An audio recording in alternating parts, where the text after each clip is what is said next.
আমি আপনাদের এক জনদরদির কথা বলবো। তো খুবই জনদরদি, সত্যি বলতে মানে আমার ছোটোবেলাতে দেখেছি, মানে শুনেছি, মানে জনদরদি ছিল ভালো, কিন্তু এটাও শুনেছি যে উনি নিজের এলাকাতে নিজের বুথে কোনোদিন যে মানে যেটা সম্ভব ছিল না বা জিততে পারেনি, উনি আবার পরিচিত সকলেই জনদরদি। তো উনি কোনো মতো অন্যায়কে প্রশ্রয় দেন না বা অন্যায়কে মানে গ্রহণ করেন না, তবে চটি চাটতে খুব ভালোবেসেছিলেন একদিন। সেই ক্ষেত্রে চটিকে মানে বুকে আগলে রাখার স্বপ্ন দেখেছিলেন এবং সেই স্বপ্ন মানে পূরণও করেছিলেন। কিন্তু মাঝপথে এমনই একটা সেই স্বপ্নটা দুঃস্বপ্ন হয়ে দাঁড়ায়, যেখানে মানে যে জনদরদি জনতার উপরে বা জনগণের উপরে যে অন্যায় হচ্ছে সেটাকে তিনি প্রশ্রয় দিতে পারেননি।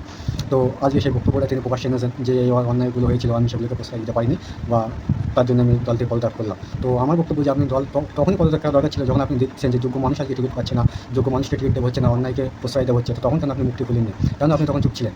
তো আজকে যখন সেই সময়টা পেরিয়ে গেল, আজকে যখন আবার পুনরায় আবার আপনার সিটের বা গদির দরকার পড়লো, নিজের স্বার্থের দরকার পড়লো, তখন দেখলেন সেই দল আপনাকে মানে সেই স্থান থেকে বার করে দিল বা সেই স্থানকে আপনাকে যোগ্য মনে করলো না।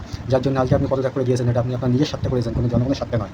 তো আপনি আজকে যতই জনগণকে ভুল বোঝানোর চেষ্টা করুন না কেন, তো সে মানে সেটা জনগণ আর বুঝছে না। তার কারণ আপনি এতটাই মানে পার্টি ছেড়ে মানে এতটাই মানে অন্যের প্রতি মানে নিজের প্রতি এতটাই ছিলেন যে চটি চাটতে চাটতে জনগণের কথাটাই ভুলে গিয়েছিলেন। তো আমরা বলবো আপনাকে আর জনগণের হয়ে কাজ করার কোনো দরকার নেই। আপনার অনেক বয়স হয়ে গেছে, যথেষ্ট আপনি রাজনীতি করেছেন, অনেক সম্মানীয় ব্যক্তি। আপনি এবারে মানে জনগণের ভালোবাসা নিয়ে বসে থাকুন, তাদের দু আশীর্বাদ পেয়ে যাবেন। আর মাঠে ময়দানে নেবে ফালতু মানে উল্টোপাল্টা কথা শোনার কোনো প্রয়োজন নেই। ও আর আপনি তো যাদের বিরুদ্ধে এন্ট্রি করতে চাচ্ছেন, আমি তো মানে আশা করি বলবো যে আপনি তাদের থেকে মানে এত পরিমাণে ভোটে হারবেন যে আপনি নিজে থেকে আপনার লজ্জা লাগবে যে আপনার রেজাল্ট দেখে। তো আপনি দয়া করে বসে যাওয়া আপনার উচিত ছিল। আর সেই দলকে বলবো, যে দলকে আপনাকে লাথি মেরে মেরে এই দলে যোগ করেছিলেন, তো সেই দল যে আপনাকে আবার ডেকে নিয়েছে, জন্য সেই দলকে শুক্রিয়া। কারণ কেননা সেই দল আজ এতটাই অযোগ্য হয়ে গেছে, তার কাছে নতুন কোনো মুখ নেই যে তার দলকে নিয়ে মানে প্রতিদ্বন্দ্বী করার মতো। যার জন্য যে দলকে অবমাননা করেছে, যে দলকে মাঝপথে ফেলে দিয়ে অন্যের সাথে হাত মিলিয়েছে, সে আপনাকে আবার মানে স্বাগতম জানিয়েছে। তো সেই দলটাকেও আর কোনো অস্তিত্ব আছে বলে আমি মনে করছি না। তো যাই হোক, এটা আমার বক্তব্য ছিল।